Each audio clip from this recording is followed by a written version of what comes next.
Welcome back to the Lift Free and Diet Hard podcast. I'm your host, Andrew Coates. Join me along with industry leaders and friends on a quest to get more people through the gym door and eating and living healthier. Join me where evidence meets empathy while rejecting fitness industry fads and extremism. Let's begin. Dr. Matthew Nagra, it's an honor to have you on here. I've been enjoying the hell out of your media. And you're one province over. I'm in Edmonton, Alberta. You're in Vancouver, British Columbia, so fellow Canadian. And you're a naturopathic doctor. And a lot of your stuff is about information about plant-based nutrition, amongst other things. And you've been doing a good job of fighting the misinformation we see online. Let's start here. Your voice and image has actually been hijacked by someone using AI, right? Talk about misinformation, fighting it, and then someone's using your image and voice to spread misinformation, to sell bogus products. What the hell happened there? I have no idea. And it's funny. I'll try not to make it too long, but I'll give a little bit of a background on like how that came to be or how I came to find out about it. I had a couple people, I woke up one morning, just messaged me like, hey, you should check this out with a link. And it was like in my requests folder on Instagram. And I just thought, I get so many of these. I didn't think too much of it. And then probably, I don't know, an hour later, Dr. Ids, who ended up making a video on this, he actually messaged me. He's like, hey, heads up, I'm making a video on you today. I was like, uh-oh, what's this about? He's like, well, it's not actually you, but someone using AI. And I was like, oh, that must be what they were talking about. So of course, at that point I looked and yeah, it's kind of scary, this person's out there talking about like heart disease symptoms and how to prevent or treat a heart attack and promoting, some bogus supplement. And so there's sort of two sides of the coin. For one, it could be very dangerous information for somebody. And on the other side, it's also harming my credibility. If somebody thinks it is me. And I had a number of people commenting on Dr. Id's video being like, oh, for a minute, I thought that was real. And, like that's ultimately what makes it most scary. And it's only going to get better and better as the years go on here with the technology. And that's what I was curious about is what do you think the implications are both on your side or the people, because you're not the only person who's been a quote victim of this. And it certainly will only get better to be more easily fool people, because I saw it on Dr. Id's thing as well. That's actually how I came on to this conversation. And I'm thinking like, whoa, like what's going on here? What's he getting called out for? And then once you pay attention, you realize, wait a second, no, this is rubbish. But it wasn't obvious just by looking at it right away.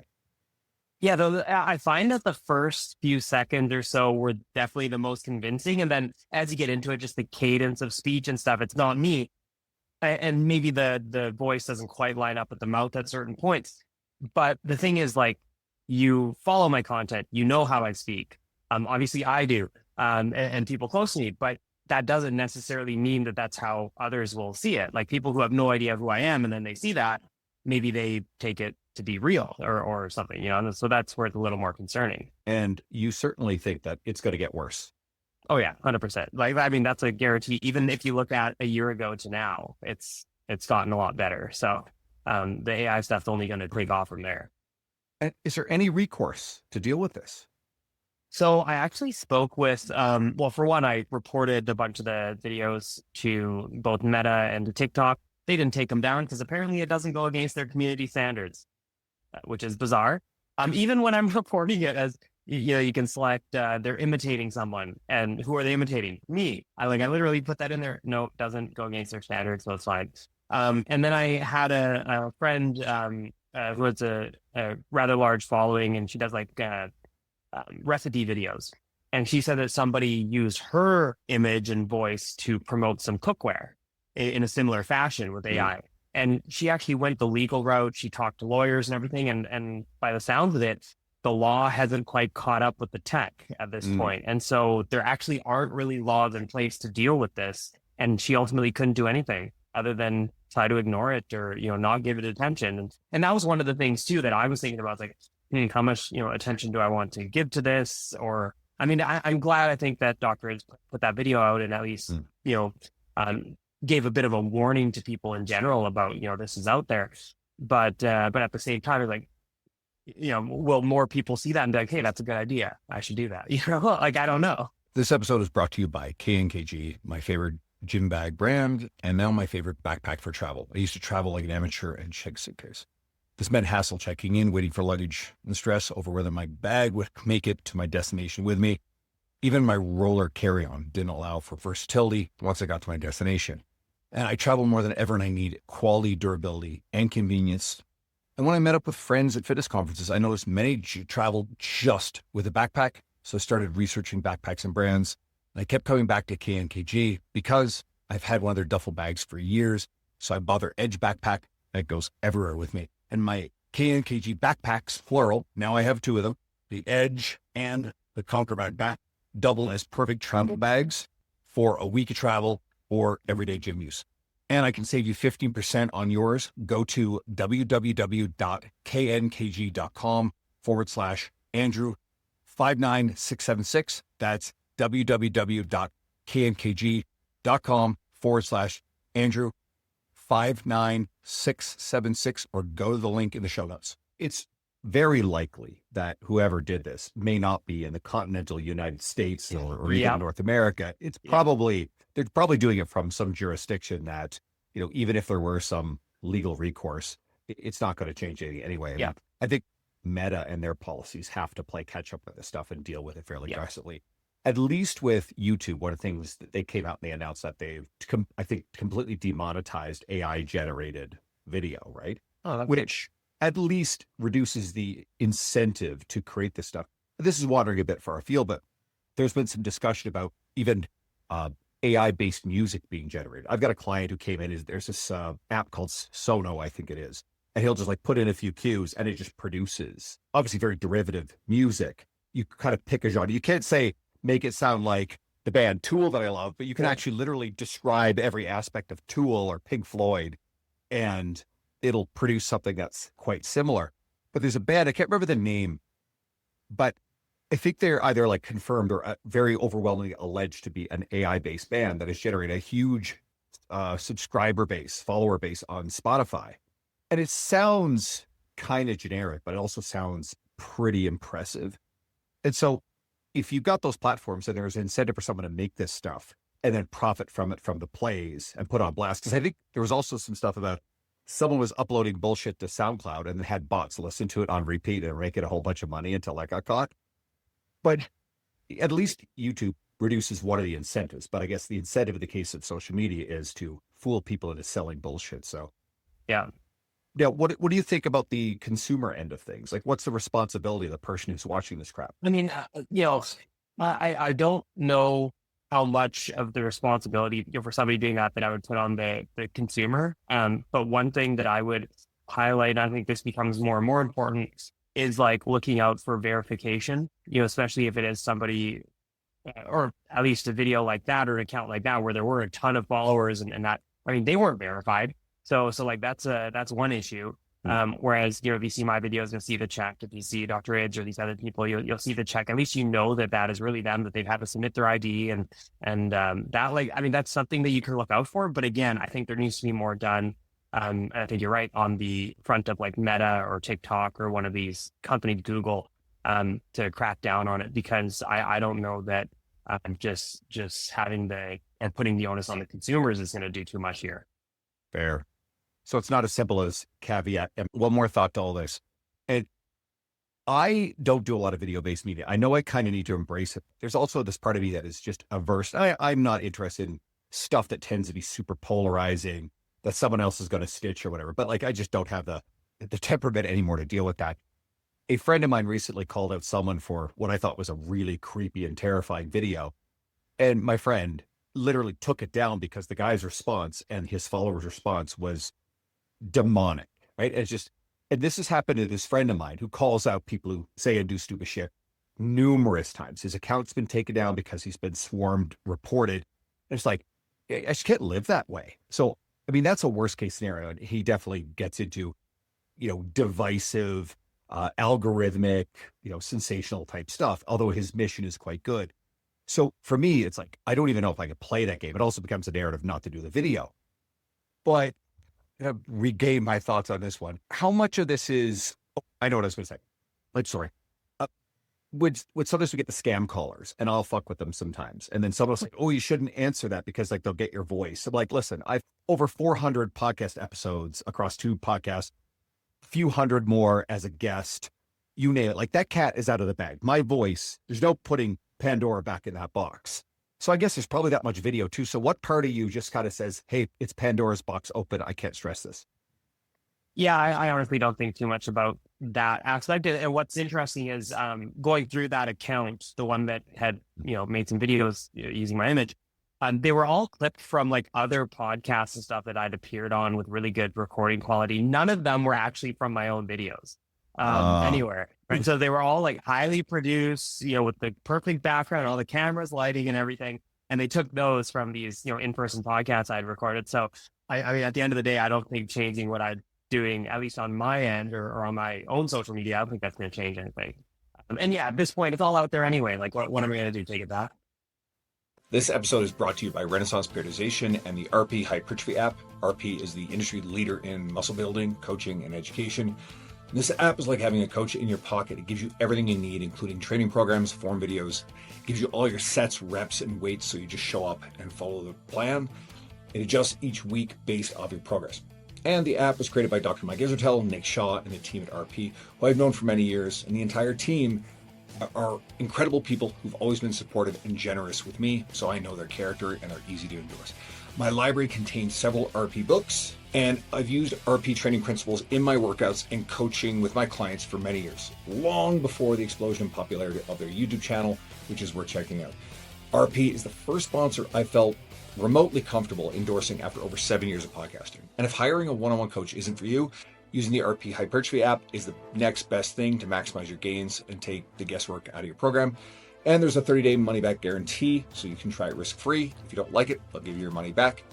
And I've also got a serious discount for you of up to $50 US. Go to rpstrength.com/coats and use the code COATSRP, or go to the link below in the show notes, and that's rpstrength.com/coats. Use the code COATSRP. Absolutely right.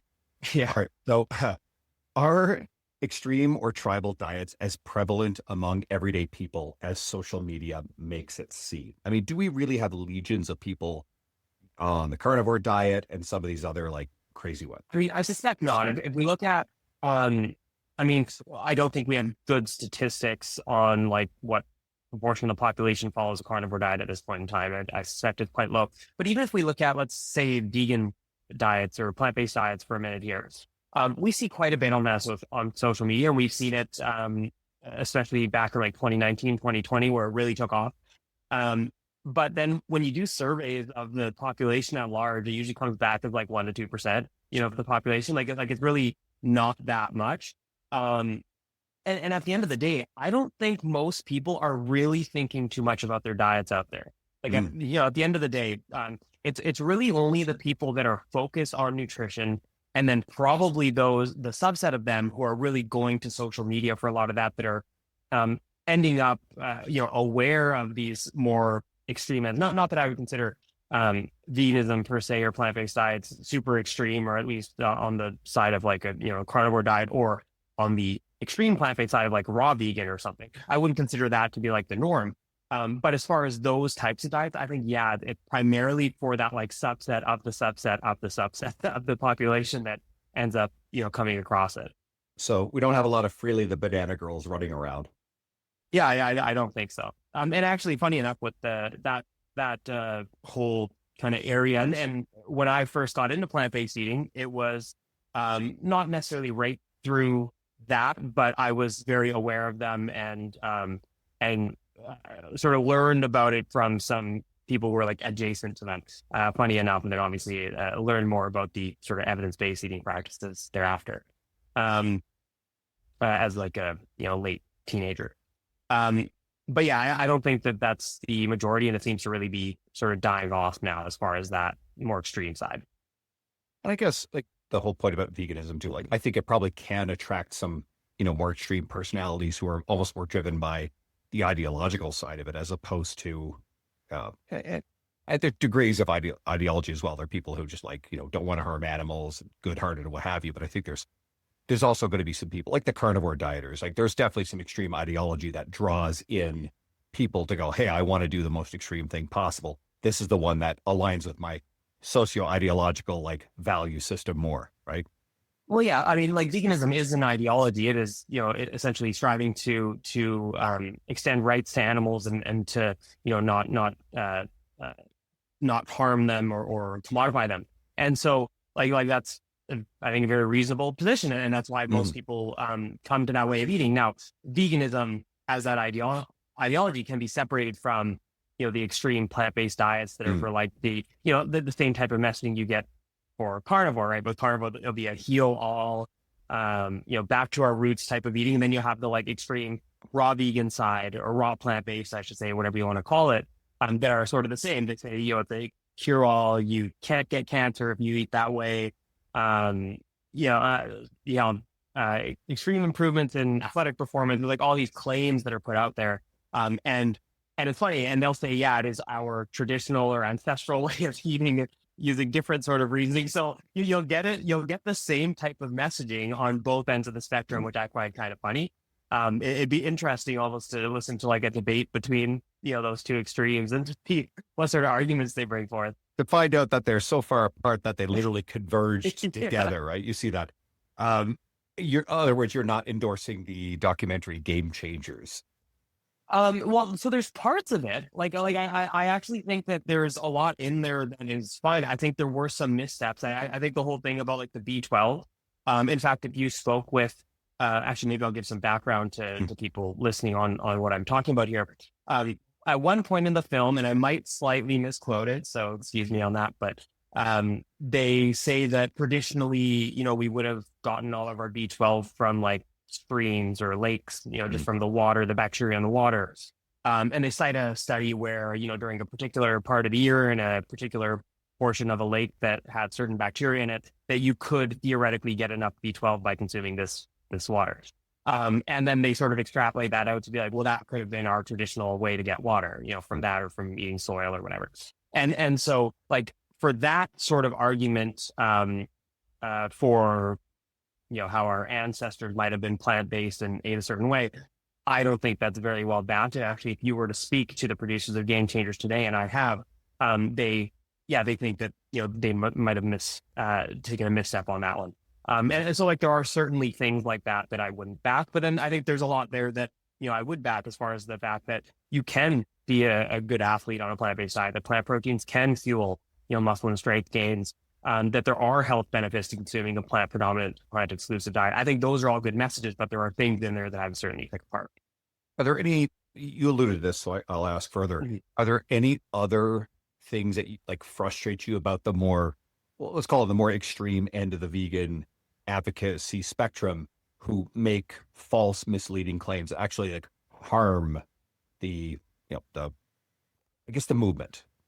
Yeah, I think, well, I think the biggest one, honestly, there's like this new book going around that people have asked me to reply to. I haven't, I just haven't read it yet, about how apparently we don't need to worry about vitamin B12, that we like don't need to supplement it, that it's all a scam. Like that messaging, if people bought into it and they were adopting a plant exclusive diet or going vegan, that is dangerous. Like full stop, very dangerous.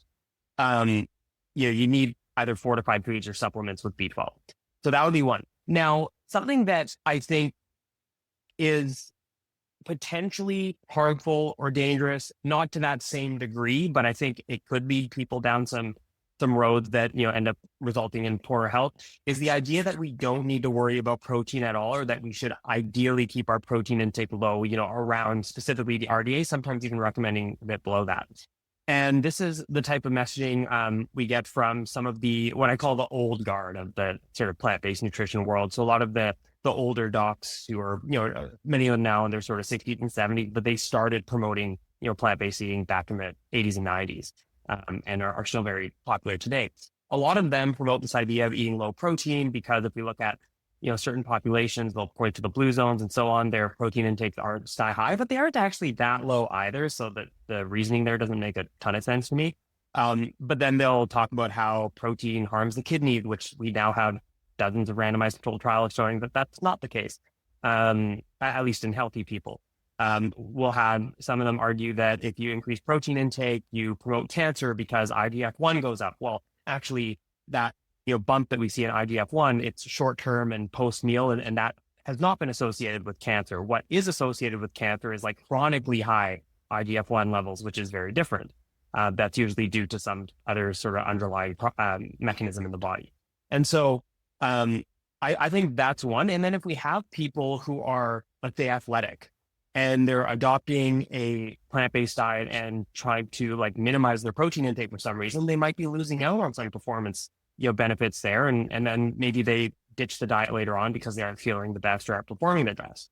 And then the final thing I think that I would highlight, if I'm going on too long, you can cut me off. No, please. This is great. Okay. And the final thing that I want to highlight, and I've spoken with tons of people about this, Simon Hill and others, is that this idea that we need to eat purely whole. So we're talking like whole grains, fruits, veggies, nuts, seeds, no oils, no other like processed, whether they're plant-based meat alternatives or more processed soy products like soy pearls and so on.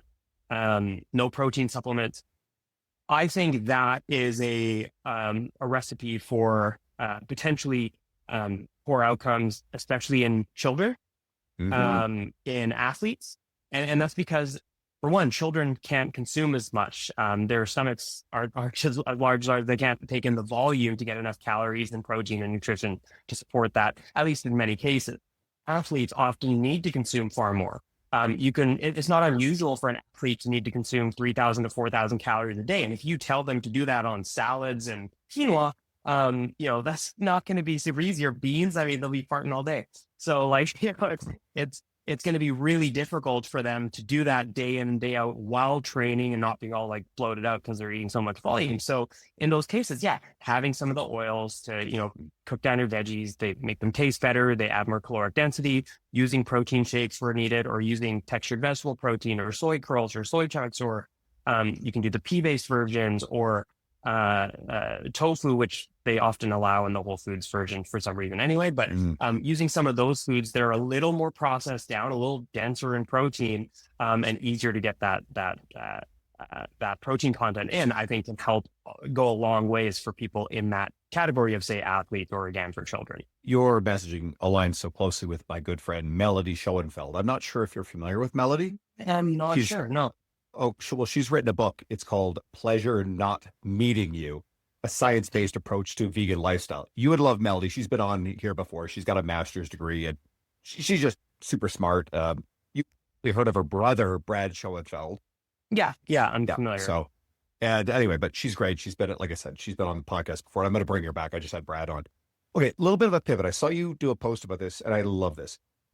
Are energy drinks harmful? I would say no, generally speaking, with a couple caveats. No, so I mean that's one. It's funny. There are certain things in the sort of nutrition community, maybe not so much in the scientific community, but at least in the general population that consumes that sort of content, or at least influencers online, that everyone just unanimously hates, and there isn't good reasoning behind it. So like energy drinks would be one, seed oils, which maybe we'll touch on, or another.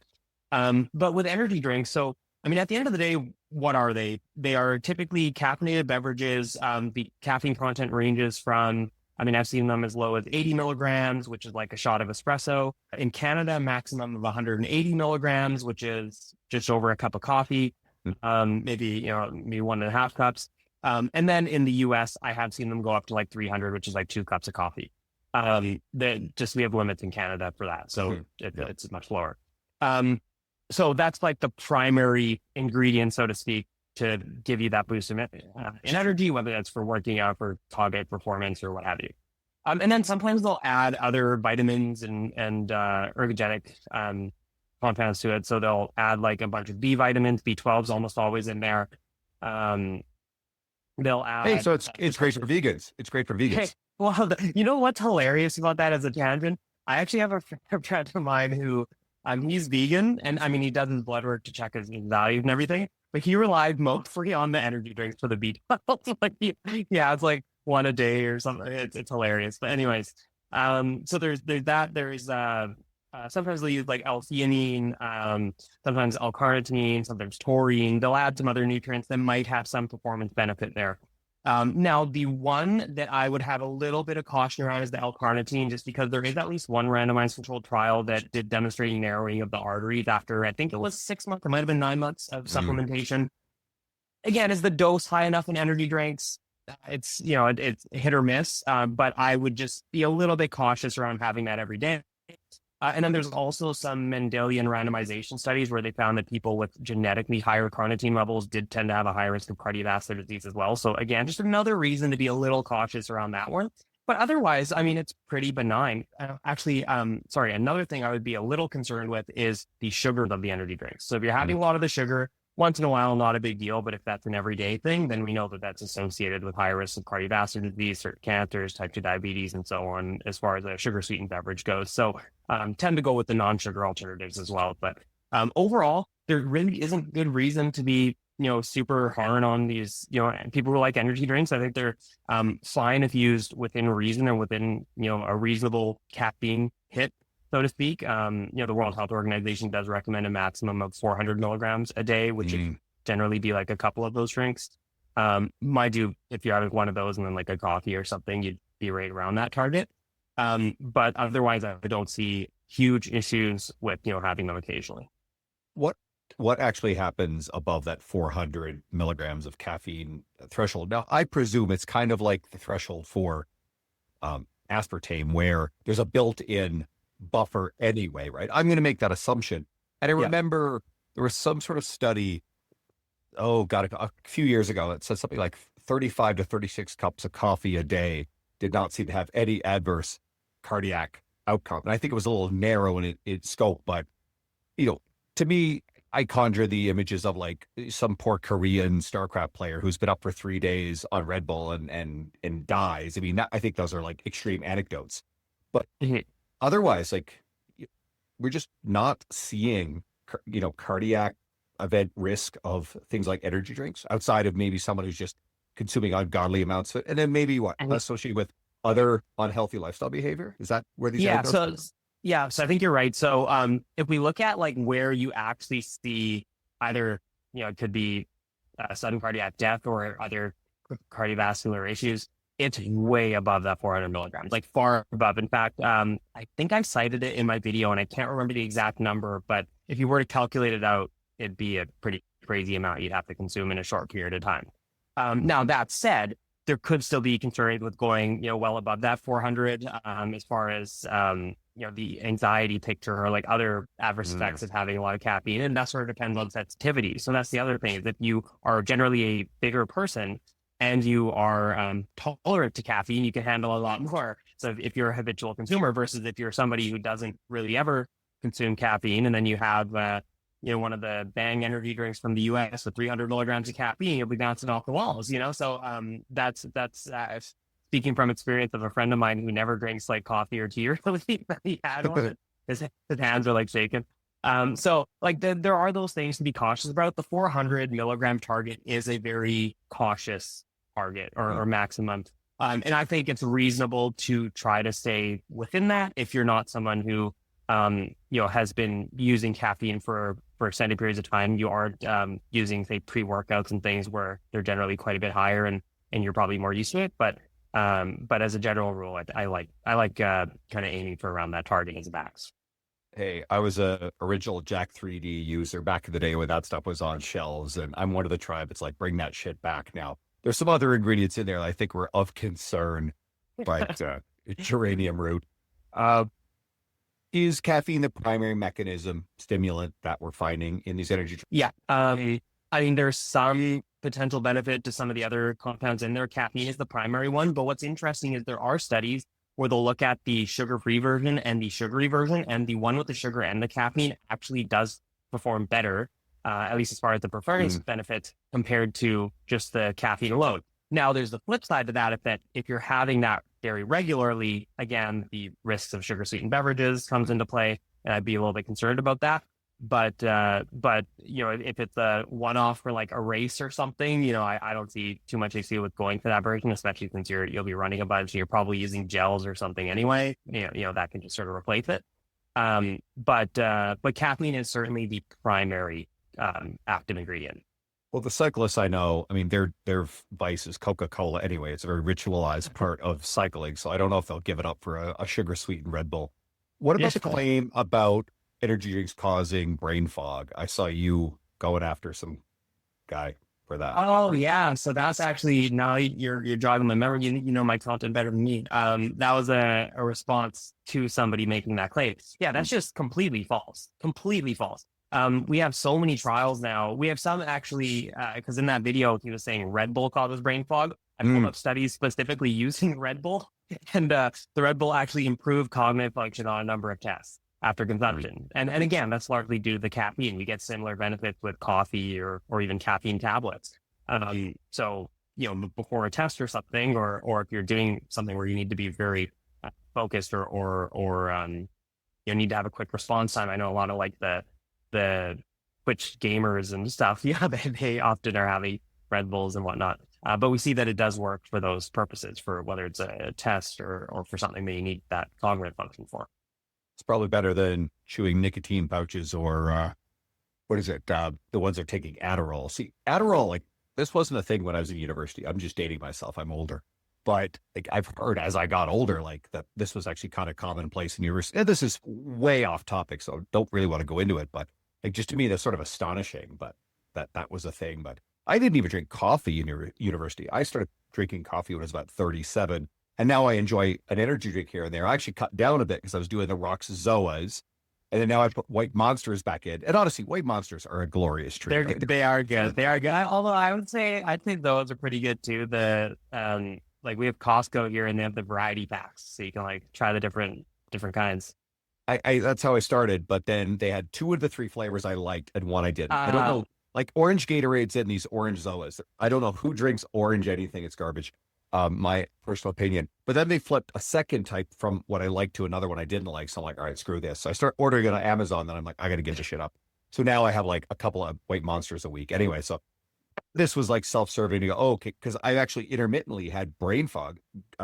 Any longtime listeners will hear me every once in a while. I'll reference the fact that I'm dealing with brain fog and I can literally glitch and like lose what I'm, my place and things. Like earlier, I'm not dealing with brain fog right now. That was just me glitching.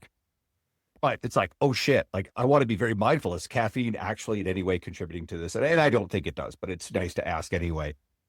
Are there benefits from coffee independent from the caffeine? Yeah, potentially. So there's some research on decaf coffee. It's not as consistent as the research on caffeinated coffee, but I feel like that's, I think that's in part due to just we don't have as much data on the decaf coffee, specifically at a population level.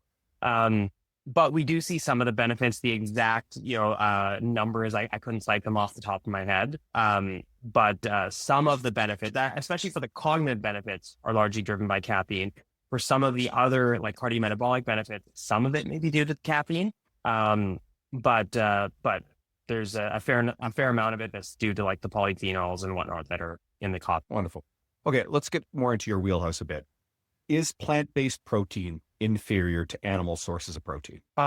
It sort of depends on what metrics you're using. So if you want to just if you ate the same amount of protein, and let's say you're aiming for like 1.6 grams per kilogram as is typically recommended for strength or muscle gains.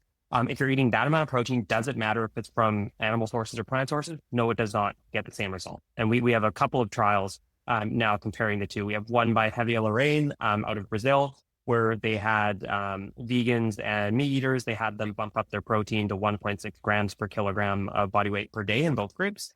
And then they resistance trained for, I want to say, I think it was 12 weeks for this trial. And then there was another trial that was a little bit shorter, but we'll say 12 weeks and similar muscle and strength gains across the board on every measure. Then there was a more recent trial by Montaigne and colleagues in, I believe, the UK, where they, again, in this case, they placed people on a plant-based diet. So in the earlier trial, they recruited vegans and meat eaters. In this one, they just recruited mostly meat eaters, and then they had, half them go on a vegan or near vegan, mostly plant-based diet, and then an omnivorous diet. And they actually supplemented the plant-based eaters with mycoprotein. So this is sort of like a mushroom-derived protein. It's not technically mushroom, but similar idea. And then the omnivores supplemented with milk protein. And then they had them resistance train. In this case, it was 5 times a week for, I believe, 10 weeks. And again, similar performance improvements across the board on every gain or on every muscle or strength measurement. Now, I'm not aware of any other trials that specifically pitted plant-based diets against omnivorous diets. You'll have different trials where they'll look at specific protein supplements within the context of mostly an omnivorous diet. But these are the first two that I'm aware of that actually did a complete sort of diet comparison, and you get, again, the same results. So that is what ultimately matters. Now, what will people often point to? Well, for one, they'll say that animal foods are generally more protein dense, so it's easier to get more protein. And I think that is generally true. If you were to compare meat to, I don't know, rice or something, then, well, yeah, clearly the meat has more protein density there. But if you were to replace meat with tofu, you could potentially get comparable protein content. If you compared or replaced even extra lean meat with either PVP or seitan, which is a wheat-based protein, sort of meaty type product, they're comparable. If you replace eggs with the tofu scramble, you can actually get more protein out of the tofu scramble. If you compare soy milk or pea milk to dairy milk, it's comparable or even more protein in the plant-based options. The only one that they fall short on is skim milk by a sliver. So the skim milk has slightly more protein per calorie. So it just really depends on what you're replacing. Now, the second thing people will bring up is, well, plants don't have all of the essential amino acids. I just posted about this today. That is completely false. They do have all of them, but just in varying proportions. So some foods like soy have what you would consider a pretty balanced ratio of amino acids. And then some foods like most grains or legumes are just short in maybe one or two of the amino acids. They still have them all, just not as much of certain ones. The beauty is we don't just eat one food. We eat a variety of foods throughout the day, and your breakfast will combine with your lunch, will combine with your dinner, and that'll really take care of it. It's not something that really requires a lot of thought. And then the third thing people will bring up is bioavailability. So they'll often claim that animal proteins are more bioavailable so that we absorb more protein from those sources. Now, are you familiar with the metrics that people typically cite, like the PDCAS and the DS? Not the metrics. I've just seen this stuff and this data where, whey protein, eggs certainly score very high on bioavailability, and soy and other plant proteins tend to score lower, and then the meat ones tend to vary in the higher ranges. Yeah. So what they're typically citing, and what it sounds like you're referring to there, are either the PDCAS or the DIAS scoring systems. And I'll just briefly overview what they look at. So the PDCAS is the protein digestibility corrected amino acid score. And what they do is they will feed foods to typically rodents, and they'll measure how much protein goes in and how much comes out the other end. And the difference is presumably what was absorbed. But there's a few issues with extrapolating that to humans. For one, we have different digestive tracts, protein needs, growth rates than rodents, so we can't directly translate those. We also have some metabolism, actually same with rodents, there's some metabolism of protein in the large intestine near the end of the intestines. And so if you're looking at how much goes in versus how much comes out, you're skewing the numbers a little bit, and it could go kind of either way with that digestion that's happening due to the microbes. So it's not exactly accurate. And then to overcome, one more issue, and this is the biggest issue, is they don't just look at the amount of protein digested or absorbed.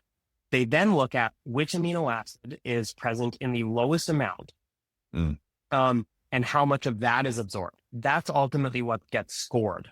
Okay. So let's look at it this way. Let's say you have a food with high amounts of 8 of the essential amino acids, but like half of your needs for one of the essential amino acids. And then let's say you absorb 90% of that. Okay. So for 8 of the amino acids, you'd be getting 90% of your needs from that food. And then for one of them, you'd be getting 45% of your needs because it's 90% of the 50%.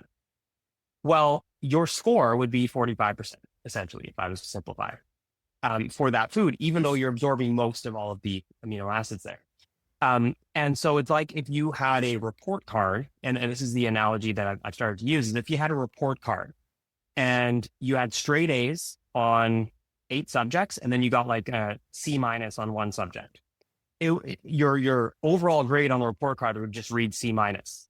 When in reality, if you were to sort of aggregate all of them, you'd probably get like a A- or something, And so they sort of unfairly skew the results against foods that have varied amino acid profiles, when in reality that doesn't matter if you're eating a mixed diet, if you're eating a variety of foods. And then, so then moving on to the DIAF scoring system, it has a lot of the same issues, but it's typically measured in pigs. They insert a tube through the abdomen into the end of the small intestine so that they avoid that microbial digestion down in the bottom of the, in the large intestine. And then they also typically use raw foods, which is another issue. So they use raw grains or raw legumes, which aren't as digestible as when they are cooked. So again, kind of skewing the results against certain plant protein sources. And of course, they also rate or score the proteins based on their limiting amino acids, similar to the other one. So it goes back to that report card analogy. So there are some serious issues with citing those numbers. But if we look at what's called true ileal digestibility, so this is just digestion from mouth to the end of the small intestine, and we have some studies where it's measured in humans. So probably the best data we have on this. When you look at overall protein digestibility, the difference between high quality animal and high quality plant protein sources is like a few percent. It's basically nothing. They're all almost identical. If you look at like really whole food sources, like cooked lentils or, something like that, where it's not necessarily as refined down, and you compare that to animal protein sources, maybe you get a 5 to 10% difference. And it's not a huge difference. And at the end of the day, we can go all the way back to what I talked about at the beginning. If these differences mattered, we would have seen differences in muscle and strength gains on the trials that actually pitted them against each other and measured the muscle and strength gains, but we didn't. So at the end of the day, none of this really matters. And I think it's a little bit more clear why when you sort of understand what these are actually measuring and why they're sort of biased against some of the plant protein sources. So there really is no reason why someone who is on a plant-based diet would actually have to consume more protein per day to effectively optimize their protein intake, correct? Yeah, I have not seen any data support that, specifically if you are already consuming around that, 1.6 grams per kilogram or more target that is typically recommended for strength athletes, whether they are, consuming animal protein or not. So if you're already hitting that, there just doesn't seem to be any difference. Now, at lower intakes, you could speculate there might be small differences, and let's be clear, if there are differences, they would be small, but we just don't have data comparing that at this point. So hard to say. There's either little to no difference. Any thoughts to how anecdotally different people show up in, let's say, populations? So if you think historically, who are the biggest, most muscular human beings? Oftentimes bodybuilders, some pro athletes, certainly people like football players, what have you. My guess is that based on self-selection, the number of people who are vegan in those populations is so small historically that, and again, who are the people, you know this better than me, who are the people who historically self-select to vegan nutrition? I mean, I think there's people from all walks of life, to be honest. I've just, again, this is totally anecdotal, just for people that I've met. I've met many people you'd never expect to be vegan, and then and many people who are sort of the stereotype as well. So like kind of all over the place. But yeah, I don't know. I don't know if we can pinpoint, what would specifically lead to someone to choosing to, become vegan or adopt that lifestyle. I think there's a wide range of individuals. I guess I suspect anecdotally, one of the reasons why the idea that plant-based protein isn't as effective for muscle building is the people who self-select to like training for muscle building have historically overwhelmingly been, meat eaters, right? And so that, therefore you just look at the stereotypical representative population, go, well, look, it's obvious, when no, it's actually not at all. So I'm just trying to think about why does it show up in society, at least our perception that way. But I suspect you've alluded to this. We are seeing it change. There are more people who, train very hard for a lot of muscle mass, even probably competitive bodybuilders who maybe not your Olympia, stage, super elites, but you're, a person who's competing in natural bodybuilding, et cetera. I'm guessing that the proportion of plant-based, eaters is probably growing. Yeah, I mean, I would not be surprised at all if that's the case. And I think I might have misinterpreted your question earlier, so that makes a lot more sense. But yeah, I mean, we're seeing some people. What was it in the U.S.? They're only, I believe, Olympic powerlifter in 2018 was vegan. There's a few examples of really elite lifters um, who are, now vegan, but it's just, it's a relatively small number. And I suspect also due to the prevalence of these myths that a lot of the people who self-select to compete at elite levels probably, quite frankly, feared the idea, or they felt like, well, in order to pursue, this plant-based diet based on, like, as you said earlier, an ideology I believe in versus my goals to compete at this level, they probably believe for a very long time, well, this is a trade-off. You have to make one or the other, when in fact, based on the evidence you're presenting, you don't need to make that trade-off. Yeah, absolutely. And you have to think about it from, especially in those circles. Like imagine that you're, competing in some type of strength or power-based sport, whether that's lifting or football or whatever. You're probably getting hammered left, right, and center by your teammates, by your opponents, by your coaching staff, maybe your parents, about how you need to consume the meat to perform. That if you go vegan, you're going to, shrivel up or whatever, terminology they want to use.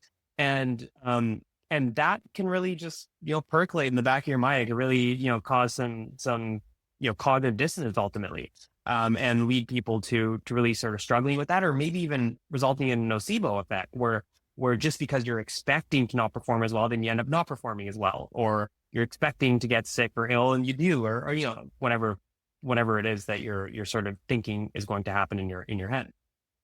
That makes a ton of sense. This has been a fun little journey because this conversation and digging in and researching for this has actually changed and challenged some of the long held beliefs I've had because they're so pervasive. So this has been fascinating.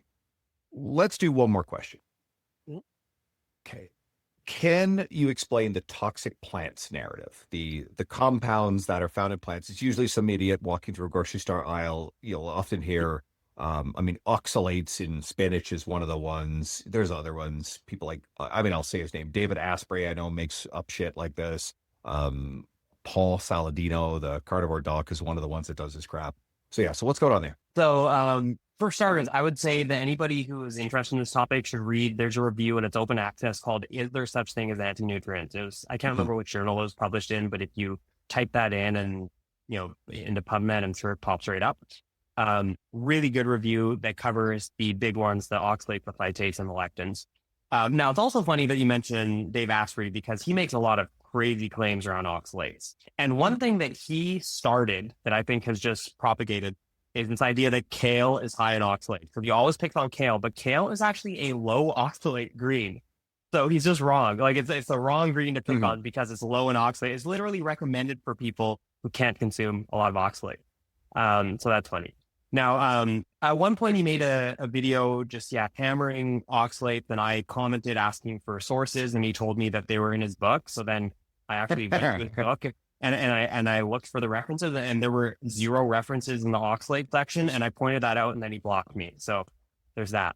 But anyways, let's cover those 3 really quick: the oxalates, phytates, and lectins, because I think those are the most common ones. So with oxalate, now, it is true if you're prone to kidney stones that you could, that oxalate consumption, especially from high oxalate foods like spinach or beet greens, they could potentially increase risk of kidney stones. And there was a study, the Nurses' Health Study and Health Professionals Follow-Up Study, that in a subset of the population that was consuming low amounts of calcium, they did increase risk of these kidney stones. However, in those consuming the higher amounts of calcium, and I can't recall the cutoff. It was still below what is the daily recommendation is, so it wasn't very high. But those consuming above that threshold were not at high risk of kidney stones, and that's because the calcium and the oxalate, they bind together, so you don't get as much absorption of them. Now, of course, that could minimize calcium absorption to a degree, but also reduces the risk of the kidney stones. So the message there is that if you're going to be consuming oxalate-rich feed, and if you are prone to kidney stones, having more calcium is a good idea. But I certainly wouldn't rely on high oxalate greens for my calcium, just because of that issue with the absorption. Now, with but otherwise, oxalates don't really seem to have much of a harmful impact. The oxalate-containing vegetables are also generally healthy vegetables. They're associated with good health outcomes, and that's ultimately what matters. It's like we can speculate about these compounds and plants or whatever, but if at the end of the day eating those foods is associated with lower risks of mortality, lower risks of cardiovascular disease, then why wouldn't we consume them, provided you're not one of those people at risk of kidney stones? Now, phytates are another one. Phytates combine certain minerals, particularly iron and zinc. And there are some studies that show that when you eat high amounts of phytates with iron-containing foods, for example, you absorb less iron at that meal. But here's the issue. These studies are done in isolation. They're single meals. So you'll take people who maybe don't regularly consume tons of phytates, which are found in like grains and nuts. And then you give them a bunch of these phytates with the iron and they don't absorb as much. But when you look at longer term studies, so studies done over several weeks or a couple months, you see that actually over time, that impact diminishes. So if you regularly consume these phytate containing foods, like again, these whole grains or nuts and seeds, it no longer has that negative impact on iron absorption. So it's just a temporary thing when you start to consume more.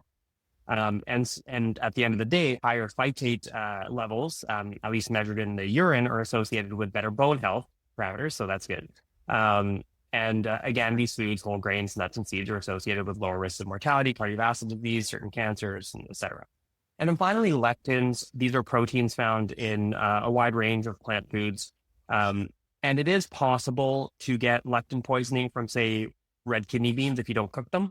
But the solution there is to cook them. And cooking for or boiling for even 15 minutes, which is less than we would typically cook them to make them edible, almost, if not entirely, eliminates the lectins down to either safe levels or undetectable levels.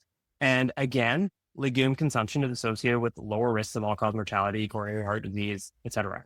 So these are, again, very healthy foods. And so what you're seeing when people point to plant toxins as a broad category or any of these individual foods, they're sort of speculating that because in a certain context they can have X effect, that effect broadly applies, when in reality, if we step back and look at, okay, when people actually consume them and cook them the correct way, what are the health outcomes? And they tend to be good health outcomes. And so we always have to step back and look at what is the end result. That's what we should care about.